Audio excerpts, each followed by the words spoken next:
Hi hello namaste and welcome to Sirimoni kitchen and blogs. So ఈరోజు recipe వచ్చేసి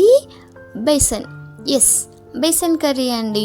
చాలామంది పూరీలు చేసుకోవాలంటే బేసన్ కోసమే చాలా ఆలోచిస్తారు. అసలు కరెక్ట్గా వస్తుందా రాదా, టేస్టీగా ఉంటుందా రాదా అని చాలామంది అసలు బేసన్ చేసుకోవడమే మానేశారు.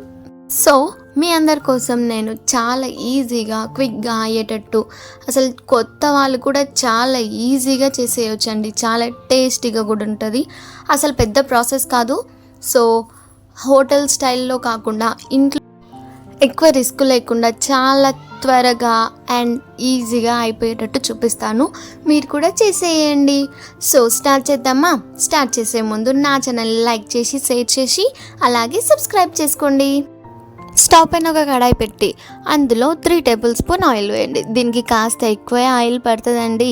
సో ఆయిల్ వేసాక కొన్ని ఆవాలు, కొన్ని జీలకర్ర వేసి అవి కాస్త చిటపటలాడుతున్నప్పుడు 2-3 ఎండుమిర్చి, అలాగే కొంచెం కరివేపాకు వేసి అవి కాస్త రెడ్ కలర్గా మారినాక చూసారా, ఉల్లిపాయలు ఇలా పొడువుగా కట్ చేసుకొని వేసేసుకోండి. వేసుకున్న తర్వాతకి మంచిగా ఒకసారి కలిపి క్యాప్ పెట్టి బాగా మగ్గనివ్వండి.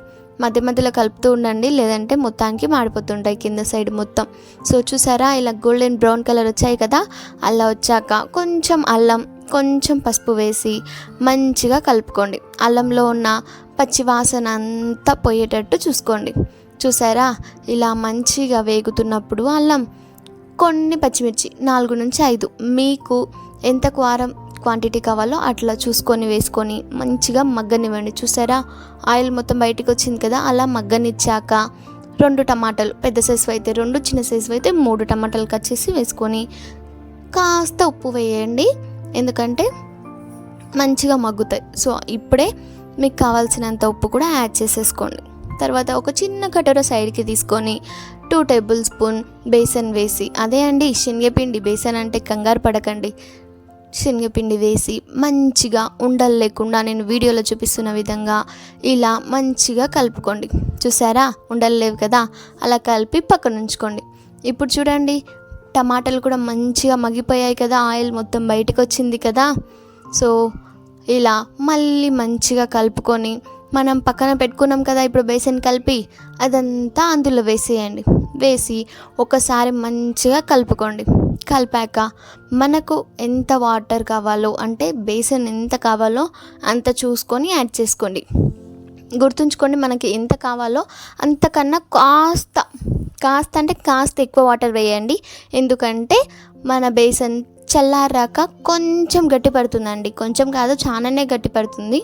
సో చూసుకొని యాడ్ చేసుకోండి. వాటర్ యాడ్ చేసుకున్నాక క్యాప్ పెట్టి చూసారా, ఇలా మంచిగా మరలుతుంది కదా, కాస్త ఉడకనివ్వండి. అలా అయితేనే మన బేసన్ చాలా టేస్టీ ఉంటుంది. అలా అని మొత్తానికి ఉడకనివ్వకండి, అప్పుడే చిక్కబడుతుంది. సో ఇలా ఉడికే టైంలో కొంచెం అంటే కొంచెమే ధనియా పౌడర్ వేసుకోండి. వేసి మంచిగా కలిపి మళ్ళీ ఒక 1 మినిట్ వరకు ఉడకనిచ్చి కొత్తిమీర స్ప్రింకిల్ చేసుకోండి. అంతే అండి, ఇంకా మన బేసన్ కర్రీ పర్ఫెక్ట్గా రెడీ అయిపోయింది. బాగుంది కదా వీడియో, చాలా ఈజీగా అసలు చాలా క్విక్గా చెప్పేసాను కదా. సో నచ్చిందా మీకు వీడియో? నచ్చితే డెఫినెట్గా ట్రై చేయండి. అస్సలు హోటల్లో కన్నా చాలా బాగుంటుందండి. హోటల్లో ఆలు అవి ఇవి వేసి చేస్తారు కదా, హోటల్ స్టైల్లో కూడా ఏదో రాబోయే వీడియోస్ చూపిస్తాను. సో ఇది మాత్రం కొత్తగా మ్యారేజ్ చేసుకొని అసలు వంటలే రాని వాళ్ళకి ఈ వీడియో. సో చాలా క్విక్గా అయిపోతుంది అండ్ టేస్టీగా కూడా ఉంటుంది, ట్రస్ట్ మీ.